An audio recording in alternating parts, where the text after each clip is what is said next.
Welcome to my channel as Incident Makes Laugh. Mistreat with giants in the Kalimantan forest that made Russian scientists run away. Kalimantan is the largest island in Indonesia, as well as the island with the second largest tropical forest in the world, after the Amazon rainforest in South America.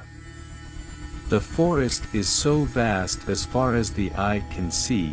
There are still many parts of this forest that have not been touched by humans. Various mysteries have been told by living witnesses, both by native Indonesians and foreigners who have visited the Kalimantan forest. One of the most famous stories is the mystery of the giant hand in the Kalimantan forest that made a group of Russian scientists who were researching the forest immediately run away. The story begins with a group of Russian scientists who were sent by their government to conduct an expedition to Kadap Island, South Kalimantan in Rungka, the Kalimantan Road Project or Project between Indonesia and the Soviet Union. Kadap Island itself is located in the triangle between the cities of Martapura, Marambahan and Rantau. More or less its position is similar to the Bermuda Triangle. There are many mysterious stories that accompany the existence of this island for a long time. Usually about the datas who guard their nature, the ghosts who live in the forest, or animals whose shapes and sizes are very beyond human reason. When the expedition team arrived, this forest was so dense that even sunlight had difficulty penetrating it. That is one of the reasons why the Sejutar community calls the area Kadap Island, which means an island in the middle of darkness. Armed with information that there was once a former Dutch oil well in this area, Russian researchers dared to enter Kadap Island even though they had been warned by the Sejutar community. These Russian researchers certainly did not believe in mystical and supernatural things, as well as ghosts on Kadap Island as believed by the residents around the forest. Exactly as imagined. The longer the expedition team continued to go deeper into the darkness of the damp Kadap Island.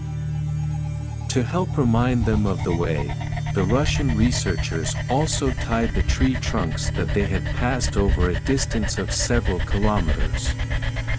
The strangeness began to appear when the expedition team was almost in the middle of Kadap Island. They were surprised by the discovery of a giant capping hat stuck in a large diameter tree trunk. This giant hat was very frightening for the researchers, because its size was beyond reason, dozens of times the size of a human head. Seeing the frightening conditions, among them there was a local guide who immediately ran in fear towards the outside of the forest. Followed by the expedition team who also ran helter-skelter. They thought that if the hat was that big, then they could imagine how big the maklub who wore the hat was. Their weapons could be eaten alive by the maklub with just one gulp. Scary. As they ran out of the forest, they began to hear strange and frightening sounds coming from inside the forest. They immediately contacted their headquarters via radio HT to immediately ask to be picked up by helicopter. The helicopter team was sent to the location to pick up the researchers who were trapped in the Pelokadap forest. But strangely, when they arrived at the forest location, the helicopter only dared to circle in the air and did not dare to land at all. The expedition team then tried to contact the helicopter radio to find out why the helicopter could not land immediately. The pilot who was contacted told them in a nervous tone of fear that they could not land because there was a very large hand emerging from the Pelokadap forest. The hand wanted to catch the helicopter every time the helicopter tried to land. This condition was very scary. Finally, the expedition team did not dare to continue entering the forest island. The cloth that they had tied to the trees was also not in its proper position, as if some had moved its position and some had come loose. They only dared to rest on the edge of the forest until they could be evacuated the next day. The Russian expedition team was then declared a failure and they never dared to return to the Kalimantan forest to carry out further expeditions. This also had an impact on the sustainability of Pulakadap, which was maintained.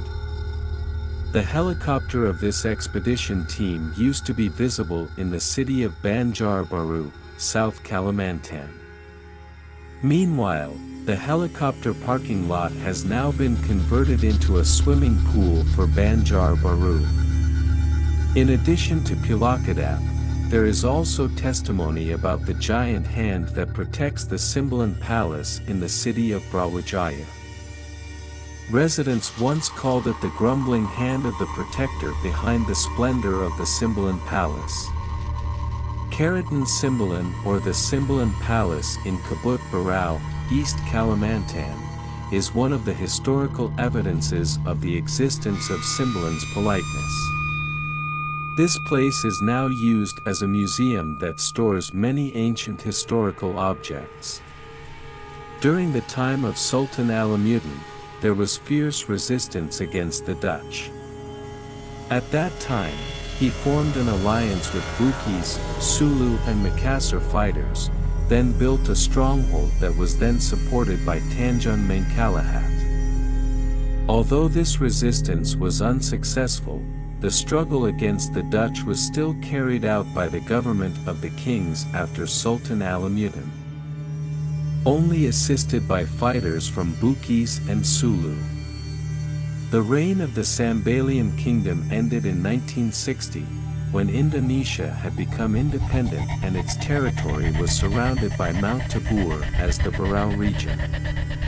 The last Sultan of Sambalium, Muhammad Aminuddin, was made the first regent in the Barrow region. Several historical monuments can be witnessed by visitors who come, including the Prasastri monument made of Yulin wood with Malay letters written on it. Two monuments are written. Original Bugis script located in the front yard of the palace. Another unique collection is the 4-meter crocodile that has been preserved and displayed in a glass box on the outside of the palace. This palace also has 4 gardens, the third of which is in the front. Another unique collection is a giant hand that is believed by the community to be the protector of the Sambaliam Palace. When Japan occupied the Barrow area, many bombs were dropped on the Sambaliam Palace, but they did not explode on target. The relatives of the Solitude said that there was something that prevented the bombs from hitting the palace. If not, the palace building would definitely be destroyed. There is also testimony from a pilot who mentioned the tradition of a giant hand holding a bomb. It is described that the shape of the Siguruda hand can cover the palace building, which is already very large. There is also one of the palace relatives who can communicate with the supernatural, mentioning the tradition of the Pankuni of the object.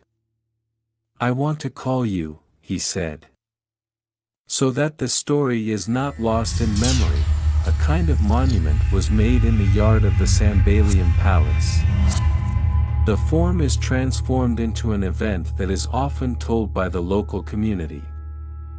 The image of Siguruda's palm when holding a bomb dropped from a plane.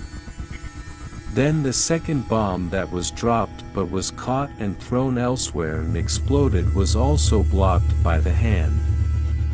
This monument also provides information to the public, as well as visitors, that there was a struggle from the Sambalium community.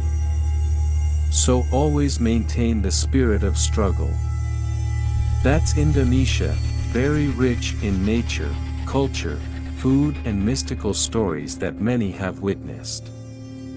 Hopefully it can become the wealth of Hassan Habang Sakhit, which is now increasingly famous throughout the world, especially since Indonesia entered the 2026 Pila Durnia event. Wow, bravo Indonesia! So, what do you think? Thank you.